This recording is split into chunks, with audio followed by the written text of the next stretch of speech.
കാറ്റത്തെ കിളിക്കൂടിന്റെ ഇന്നത്തെ എപ്പിസോഡിലേക്ക് എല്ലാവർക്കും സ്വാഗതം. അഖിലിന്റെ അച്ഛനും അമ്മയും കൗൺസിലറെയും കൊണ്ട് സുഭാഷിന്റെ വീട്ടിലേക്ക് വന്ന് പ്രശ്നം ഉണ്ടാക്കുമ്പോഴേക്കും പോലീസും അങ്ങോട്ട് എത്തുന്നുണ്ട്. എന്താ കാര്യം? CI വന്ന് ചോദിക്കുമ്പോഴേക്കും കവലയിൽ വെച്ച് ഈ ചെറുക്കനെ തല്ലിച്ചതച്ചു സർ. ചോദിക്കാൻ വന്നപ്പോൾ ഞങ്ങളെ അപമാനിക്കുക എന്ന് കൗൺസിലറും പറയുന്നുണ്ട്. എന്താടോ നിങ്ങളുടെ വീട്ടിൽ മാത്രം ഇത്ര പ്രശ്നം എന്ന് CI സുഭാഷിനെ നോക്കി ചോദിക്കുമ്പോഴേക്കും നിധിയും ടെൻഷനോടെ നിൽക്കുന്നത് കണ്ട് ഇപ്പൊ അങ്ങോട്ട് പോകേണ്ട ഏട്ടത്തി എന്ന് നികേഷ് വീണ്ടും പറയുന്നുണ്ട്. അങ്ങനെയൊന്നും ചോദിച്ചിട്ട് കാര്യമില്ല സാറേ, ആദ്യം 2 പൊട്ടിക്കാൻ വേണ്ടേ എന്ന് നീതുവിന്റെ അമ്മ പറയുമ്പോഴേക്കും പോലീസ് എങ്ങനെ പെരുമാറണമെന്ന് നിങ്ങൾ പറഞ്ഞു തരണ്ട എന്ന് CIയും പറയുന്നുണ്ട്. അതല്ല സാറേ, സാർ ഇത് നോക്ക് എന്ന് പറഞ്ഞ് അഖിലിന്റെ ഷർട്ട് അഴിച്ച് മുറിവ് കാണിച്ചു കൊടുക്കുന്നുണ്ട് അവന്റെ അമ്മ. അപ്പോഴേക്കും നീതുവും ഹരീഷിന്റെ വർക്ക്ഷോപ്പിൽ എത്തുന്നുണ്ട്. ചന്തുവും ടിറ്റോവും അവിടെ ജോലി ചെയ്തുകൊണ്ടിരിക്കുമ്പോഴാണ് നീതു അവിടെ എത്തുന്നത്. ഹരീഷ് എവിടെ? വിളിച്ചിട്ട് ഫോൺ എടുക്കുന്നില്ലല്ലോ എന്ന് അവൾ പറയുമ്പോൾ അപ്പോൾ കാര്യമൊന്നും അറിഞ്ഞില്ലേ എന്ന് അവരും ചോദിക്കുന്നുണ്ട്. ഇല്ല, അഖിലേട്ടൻ ഹരീഷും ബ്രദേഴ്സും ചേർന്ന് തല്ലിയെന്ന് പറഞ്ഞ് വീട്ടിലേക്ക് വന്നിരുന്നു. പോലീസ് സ്റ്റേഷനിലേക്ക് കേസ് കൊടുക്കാൻ പോവാന്ന് പറഞ്ഞ് അവരിറങ്ങിയതാ. അതാ ഞാൻ പെട്ടെന്ന് ഇങ്ങോട്ട് ഓടി വന്നേ. എന്താ ശരിക്കും പറ്റിയത് എന്ന് അവൾ ചോദിക്കുമ്പോൾ അത് നിന്റെ ചേട്ടന്റെ കയ്യിലിരിപ്പ് കൊണ്ടാ പെങ്ങളെ. ഹരീഷേട്ടന്റെ ചേട്ടന്റെ ഭാര്യയെ കവലെ വെച്ച് നിന്റെ ചേട്ടൻ നന്നായിട്ട് അപമാനിച്ചു എന്നിട്ടിട്ടോ പറയുമ്പോഴേക്കും അപമാനിച്ചു എന്നൊന്നും പറഞ്ഞ പോലെടാ, അങ്ങനെയായിരുന്നു പ്രകടനം. ഒരു വണ്ടി കൊടുത്തിട്ട് തിരിച്ചു വരുന്ന വഴിക്ക് നേരിട്ട് കണ്ടതാ. 5 ആണുങ്ങളുടെ കൂടെയാണ് അവർ കഴിയുന്നത് എന്നൊക്കെ പറഞ്ഞ ആരെങ്കിലും സഹിക്കോ? ശരിക്കും പോലീസ് സ്റ്റേഷനിൽ പോകേണ്ടത് ഹരീഷേട്ടന്റെ ഏട്ടത്തിയാ. അങ്ങനെയാണെങ്കിൽ പെങ്ങളുടെ ആങ്ങളെ ഇപ്പോ അഴിക്കുള്ളിലായനെ. ആ വൃത്തികെട്ടവൻ എന്തിനാ ഇങ്ങോട്ട് വന്നെന്നാ ഇപ്പൊ ഞാൻ കരുതുന്നേ. എവിടെയെങ്കിലും പോയി തൊലഞ്ഞാൽ മതിയായിരുന്നു. ശരി ബ്രോ, എന്നാ ഞാൻ പോട്ടെ എന്നും പറഞ്ഞ് നീതു ഇറങ്ങുമ്പോഴേക്കും ഇപ്പൊ എങ്ങോട്ടാ എന്നിട്ട് ഇട്ടോയും ചോദിക്കുന്നുണ്ട്. എനിക്ക് ഹരീഷിനെ ഒന്ന് കാണണം എന്നും പറഞ്ഞ് നീതു വണ്ടിയെടുത്ത് പോവാണ്. അപ്പോഴേക്കും സുഭാഷിന്റെ വീട്ടിൽ CIയോടായി അവരെ തല്ലിയെന്നുള്ളത് ശരി തന്നെയാ സാറേ, പക്ഷേ അതിന് തക്കതായ കാരണമുണ്ട്. അങ്ങനെയായിരുന്നു എന്റെ ഭാര്യയെ അവർ നടുറോഡിൽ വെച്ച് അപമാനിച്ചത് എന്ന് സുധീഷ് പറയുമ്പോൾ അങ്ങനെയൊന്നല്ല സാറേ, ഇവൻ എന്റെ മോളുടെ പുറകെ നടന്ന് അവളെ സൗര്യം കെടുത്ത സാറേ എന്ന് നീതുവിന്റെ അമ്മ പറയുമ്പോഴേക്കും ഞാനോ എന്ന് ഹരീഷും ചോദിക്കുന്നുണ്ട്. അത് ചോദിക്കാൻ ചെന്നതിനാ ഇവരൊക്കെ ചേർന്ന് എന്റെ മോനെ തല്ലി തമ്പാറാക്കിയത് എന്ന് നീതുവിന്റെ അമ്മ പറയുമ്പോഴേക്കും ആശ്രീ പറയുന്നത് പച്ചക്കളമാ എന്ന് നിധിയും നികേഷിനോടായി പറയുന്നുണ്ട്. ഏട്ടത്തി പോകാൻ വരട്ടെ, അവരെവിടെ വരെ പോവെന്ന് നോക്കാം എന്ന് നികേഷും പറയുന്നുണ്ട്. അപ്പോഴേക്കും ഗംഗാധരനും ലളിതയും അവിടെ എത്തുന്നുണ്ട്. നീതുവിന്റെ അമ്മയും സാറ് പറ സാറേ, ഇങ്ങനെ ഒരുത്തൻ എന്റെ മോളുടെ പുറകെ നടന്ന് ശല്യം ചെയ്യുമ്പോൾ ഏതൊരാങ്ങളെക്കായാലും ദേഷ്യം വരില്ലേ സാറേ എന്ന് ചോദിക്കുമ്പോൾ അതേ ദേഷ്യം തന്നെയാ എന്റെ മക്കൾക്കും വന്നത് എന്ന് ഭാസ്കരനും പറയുന്നുണ്ട്. നിങ്ങളുടെ മകന്റെ വായനാക്കിന്റെ ദോഷമാ എന്ന് ഭാസ്കരൻ പറയുമ്പോഴേക്കും നിർത്തടാ എന്ന് ഗംഗാധരനും പറയുന്നുണ്ട്. ഓഹോ, നിങ്ങളുണ്ടോ ബകാസുരൻ എന്നയാൾ പറയുമ്പോഴേക്കും ഇതെന്റെ അമ്മയുടെ വയറ്റിൽ നിർഭാഗ്യം കൊണ്ട് ജനിച്ച എന്റെ അനിയനാ എന്ന് പറയുമ്പോഴേക്കും അതിന് താൻ എന്റെ ചേട്ടനാണെന്ന് ഞാൻ ആരോട് പറഞ്ഞില്ലല്ലോ, തന്നെ ഇപ്പോഴാരെ ഇങ്ങോട്ട് വിളിച്ചേ എന്ന് ഭാസ്കരൻ ചോദിക്കുമ്പോൾ ഒരു അനിയൻ നടക്കുമ്പോൾ ആർക്ക് വേണമെങ്കിലും എവിടെ വേണമെങ്കിലും വരാടാ എന്ന് ഗംഗാധരനും പറയുന്നുണ്ട്. അപ്പോഴേക്കും ലളിതയും ദാ ചെറുതിലെ അവനെ പിടിച്ച് 2 പൊട്ടിച്ചു നോക്ക്, അപ്പൊ സത്യം എന്താണെന്നറിയാം. ഇവരെ കൊണ്ട് ഈ നാട്ടുകാർക്ക് പുറത്തിറങ്ങി നടക്കാൻ പറ്റാതിരിക്കുക, അത്രയ്ക്ക് ശല്യ എന്ന് ലളിത പറയുമ്പോഴേക്കും നിധിയും സഹിക്കിട്ട് പുറത്തേക്ക് ഇറങ്ങി വരുന്നുണ്ട്. നിധി പുറത്തേക്ക് ഇറങ്ങി വരുന്നത് കണ്ട് മോളെ നീ അകത്തേക്ക് പോ, എന്തിനാ ഇതിന്റെ ഇടയിലൊക്കെ തലയിടുന്നേ എന്ന് സുഭാഷ് പറയുമ്പോൾ ഞാനായിട്ട് തുടങ്ങി വെച്ചതല്ലേ സുഭാഷ് ഏട്ടാ, ഞാൻ തന്നെ സംസാരിക്കാം എന്നവളും പറയുന്നുണ്ട്. അവൾ CIയോടായി സാറേ, ഇവനാ എല്ലാം തുടങ്ങി വെച്ചത്. ഇന്ന് രാവിലെ കവലയിൽ വെച്ച് ഇവൻ എന്നോട് വളരെ മോശമായിട്ട് പെരുമാറി, എന്തൊക്കെയോ ചീത്ത വാക്കുകളും വിളിച്ചു എന്നും പറഞ്ഞ് അവൾ നടന്ന കാര്യങ്ങളൊക്കെ CIക്ക് വിവരിച്ചു കൊടുക്കുന്നുണ്ട്. ഇതിനു മുന്നേയും ഇവൻ ഇതുപോലെ എന്നോട് മോശമായി പെരുമാറിയിരുന്നു.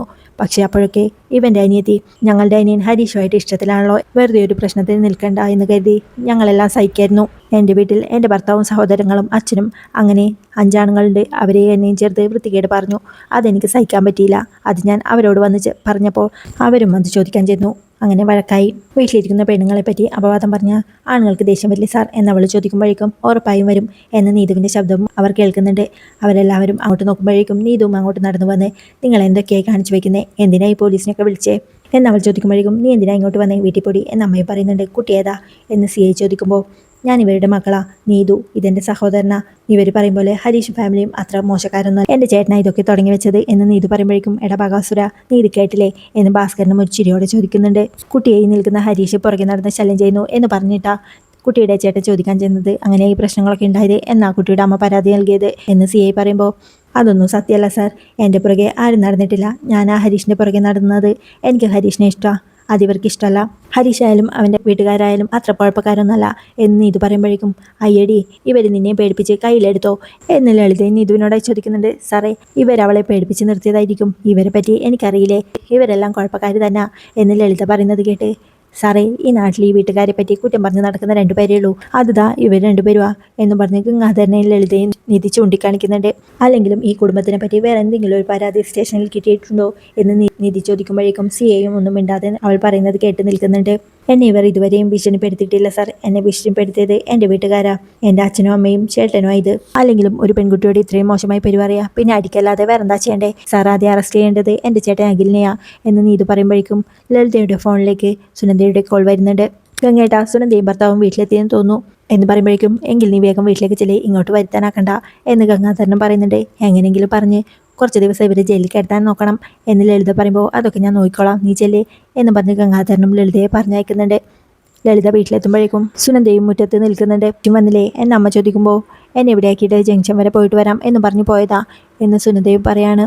ഒരു കാഴ്ച കാണാൻ പോയതാ, അപ്പോഴേക്കും നിന്റെ കോൾ വന്നു എന്നമ്മ പറയുമ്പോൾ എന്താ കാര്യം എന്ന് സുനന്ദ ചോദിക്കുമ്പോൾ ആ സുഭാഷ് വന്യന്മാരില്ലേ, അവരെ പോലീസ് പിടിക്കുന്ന കാഴ്ച എന്ന് അമ്മയും പറയുന്നുണ്ട്. എന്തൊക്കെയാ അമ്മയും പറയുന്നത് എന്ന് സുനന്ദ ചോദിക്കുമ്പോൾ പിന്നെ റോഡിലിറങ്ങി ഗുണ്ടകളെ പോലെ തല്ലാൻ തുടങ്ങിയാൽ പോലീസ് പിടിച്ച് കൊണ്ടുപോയില്ലേ എന്ന് അമ്മയും ചോദിക്കുന്നുണ്ട്. എന്താ കാര്യം എന്ന് അവൾ ചോദിക്കുമ്പോൾ അവനെ പോലെയല്ലോ അവൻ്റെ അനിയന്മാർ.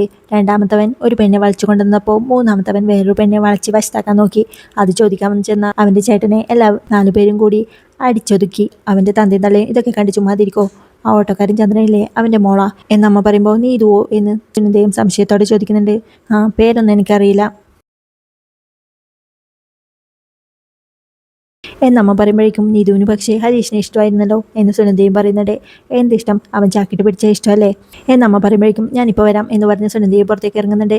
അവളുടെ അമ്മയും അവളുടെ പുറകെ ഇറങ്ങിച്ചെന്ന് എങ്ങോട്ടാടി എന്ന് ചോദിക്കുമ്പോൾ ഈ കാര്യത്തിൽ ഹരീഷ് തെറ്റൊന്നും ചെയ്തിട്ടില്ല. നീതു ഹരീഷും നേരത്തെ തന്നെ ഇഷ്ടത്തില്ല.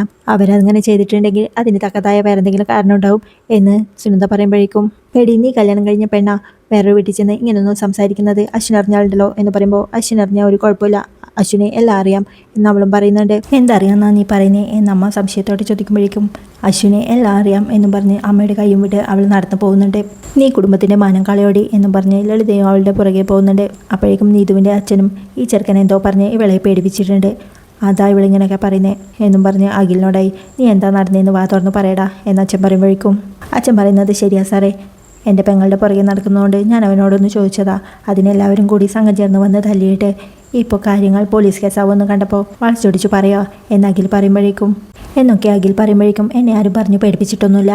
ഹരീഷിനെ കാണരുത് മിണ്ടരുത് എന്ന് പറഞ്ഞ് എന്നെ പേടിപ്പിക്കുന്നതും തല്ലുന്നതൊക്കെ അമ്മയും ചേട്ടനൊക്കെ ചേർന്നാ എന്ന് നീതു പറയുമ്പോഴേക്കും ഭാസ്കരനും അത് കേട്ട് ചിരിക്കുന്നുണ്ട്. ഇവരെന്തോ കൈവശം കൊടുത്തതാണ് സാറേ, സാർ ഇങ്ങോട്ട് വാ, നാട്ടുകാർ ഇവരെ പറ്റി എന്താ പറയുന്നതെന്ന് ഞാൻ കേൾപ്പിച്ചു തരാം എന്ന് നീതുവിൻ്റെ അമ്മ പറയുമ്പോഴേക്കും ആളെ കൂട്ടാനാണെങ്കിലേ എനിക്കും പറ്റും എന്ന് ഭാസ്കരനും പറയുന്നുണ്ട്.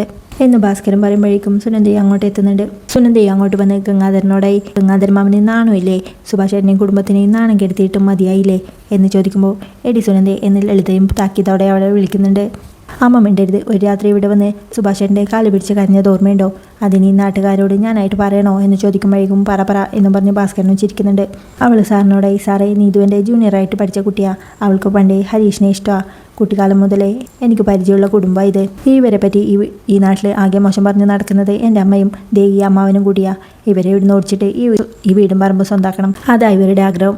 അതിന് കോടതിയിൽ കേസ് കൊടുത്തിരിക്കുക ഇവർ. സുഭാഷ് ചേട്ടനും അനിയന്മാരും അങ്ങോട്ട് ചെന്ന് ആരോടും പ്രശ്നം ഉണ്ടാക്കാൻ പോകാറില്ല.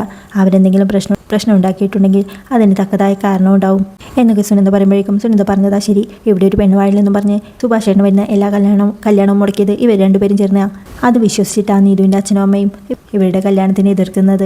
ഞാൻ ഇവിടെ കല്യാണം കഴിഞ്ഞ് വന്നിട്ട് 4-5 മാസമായി, എനിക്കിവിടെ ഇതുവരെ ഒരു കുഴപ്പവും തോന്നിയിട്ടില്ല എന്ന് നിധി പറയുമ്പോഴേക്കും എവിടുന്ന് വന്നാൽ ഇവൾ പറയുന്നത് വിശ്വസിക്കണോ സാർ എന്ന് ലളിതയും ചോദിക്കുന്നുണ്ട്. ഞാൻ എവിടുന്നോ വന്നതൊന്നുമല്ല, തക്കലയിലെ ബിസിനസ്സുകാരൻ രാജീവ് ശങ്കറിൻ്റെ മകളാണ് ഞാൻ. എന്നെപ്പറ്റി അപവാദം പറഞ്ഞപ്പോൾ എൻ്റെ ഭർത്താവും സഹോദരങ്ങളും ചേർന്ന് അത് ചോദിച്ചു. അങ്ങനെ വഴക്കായി. ഇവനും തനിച്ചൊന്നും ആയിരുന്നില്ല, ഇവൻ്റെ കൂടെ ഉണ്ടായിരുന്നു 2-3 പേർ, അല്ലാതെ സംഘം ചേർന്ന് അടിച്ചതൊന്നുമല്ല സാർ. ഇനി ഇതിൻ്റെ പേരിൽ ഇവർ കേസ് കൊടുക്കുകയാണെങ്കിൽ എന്നെ അപമാനിച്ചതിൻ്റെ പേരിൽ ഞാനും കേസ് കൊടുക്കും എന്ന് നീതി പറയുമ്പോഴേക്കും എൻ്റെ അമ്മ ഇതിൻ്റെ പേരിൽ കേസ് കൊടുക്കുകയാണെങ്കിൽ സുധീഷിനെ എനിക്കിഷ്ടമാണെന്നും അവൻ്റെ കൂടെ ജീവിക്കുമെന്നും ഞാനും കോടതി പറയും എന്ന് നീതുവും പറയുന്നുണ്ട്. സിയെയും ചന്ദ്രൻ്റെ അടുത്തേക്ക് വന്ന് താൻ എന്താ കരുതിയത്, തനിക്ക് കള്ളപ്പരാതി കൊടുക്കുമ്പോൾ ഓടി വരാനുള്ളതാണ് പോലീസ് എന്നാണോ എന്ന് പറഞ്ഞ് കൗൺസിലറോടായി ഇതൊക്കെ ഒന്ന് അന്വേഷിച്ചിട്ട് വേണ്ടേ ഇറങ്ങി പുറപ്പെടാൻ എന്ന് ചോദിക്കുന്നുണ്ട്. പിന്നെ തൻ്റെ മോള് ആരെ പ്രേമിക്കണ്ട എന്നൊക്കെ ആ കുട്ടിയുടെ പേഴ്സണൽ കാര്യം.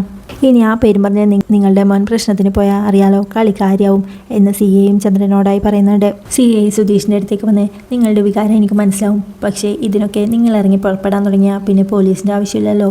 അതുകൊണ്ട് ഇനിയും ഇങ്ങനെ എന്തെങ്കിലും സംഭവിച്ചാൽ എനിക്ക് നടപടി എടുക്കേണ്ടി വരും എന്ന് പറഞ്ഞ് പോലീസുകാർ കാറിൽ കയറി പോകുന്നുണ്ട്. നീതു ഹരീഷിനോട് അയച്ചിരിക്കുമ്പോഴേക്കും ഹരീഷും അവളോട് ചിരിക്കുന്നത് കണ്ട് അമ്മ അവളെയും വലിച്ചുകൊണ്ട് ഓട്ടോയിൽ കയറാൻ പോകുന്നുണ്ട്. ദേ ഇതിൻ്റെ പേരിൽ ഇവളെ തല്ലാനും കുത്താനും പോയാലുണ്ടല്ലോ കളി കാര്യാവും എന്ന് ഹരീഷ് വിളിച്ച് പറയുമ്പോഴേക്കും പോടാ എന്ന് പറഞ്ഞ് അവളുടെ അമ്മ അവളെയും വലിച്ചുകൊണ്ട് ഓട്ടോയിൽ കയറി പോകുന്നുണ്ട്.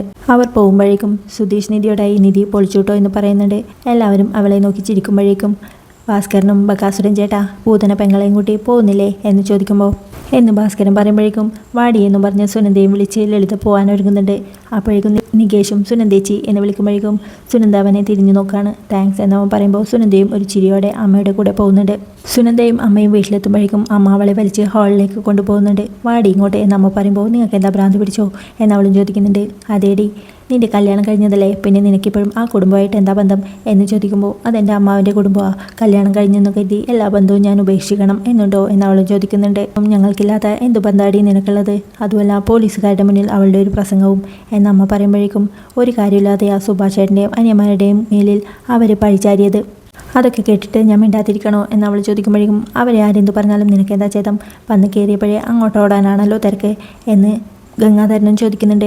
പോലീസുകാരോട് നീ എന്താ പറഞ്ഞേ, ആ വീട്ടിൽ ഞങ്ങൾക്കൊരു കണ്ണുണ്ടെന്നല്ലേ, എല്ലാവരുടെയും മുന്നിൽ ഞങ്ങളിങ്ങനെ ഒറ്റുകൊടുക്കുന്നത് എന്തിനാ എന്ന് ഗംഗാധരൻ ചോദിക്കുമ്പോഴേക്കും ഞാൻ പറഞ്ഞത് സത്യമല്ലേ, ആ വീട് ഭാസ്കർ മാമനാണെന്ന് മുത്തശ്ശൻ പറഞ്ഞതല്ലേ, എന്നിട്ടും കേസും വഴക്കുമായി അതിനുവേണ്ടി നടക്കല്ലേ നിങ്ങൾ എന്ന് സുനന്ദ ചോദിക്കുമ്പോൾ കേസും വഴക്കുമൊക്കെ ഞങ്ങളുടെ കാര്യം, അത് ഞങ്ങൾ നോക്കിക്കൊള്ളാം, നിനക്കിപ്പോൾ കൊള്ളാവുന്ന ഒരു ജീവിതം കിട്ടിയില്ലേ, അത് മര്യാദക്ക് ജീവിക്കാൻ നോക്ക്, ഇങ്ങനെ ഭാരിച്ച കാര്യത്തിലൊന്നും ഇടപെടേണ്ട, ഇനി ആ സുഭാഷിനെയും കുടുംബമായിട്ട് എന്തെങ്കിലും ബന്ധം ഉണ്ടാക്കാൻ നോക്കിയാലുണ്ടല്ലോ എന്നമ്മ പറയുമ്പോൾ ഞാൻ കല്യാണം കഴിച്ച പെണ്ണാണെന്ന് എന്നെക്കാൾ ബോധം സുഭാഷ് ഏട്ടനുണ്ട്, ഞാനൊന്ന് വിളിച്ചാൽ പോലും ഫോൺ എടുക്കാറില്ല എന്നവൾ പറയുമ്പോൾ നീ എന്തിനാടി അങ്ങോട്ട് വിളിക്കുന്നത് എന്ന് അമ്മയും ചോദിക്കുന്നുണ്ട്.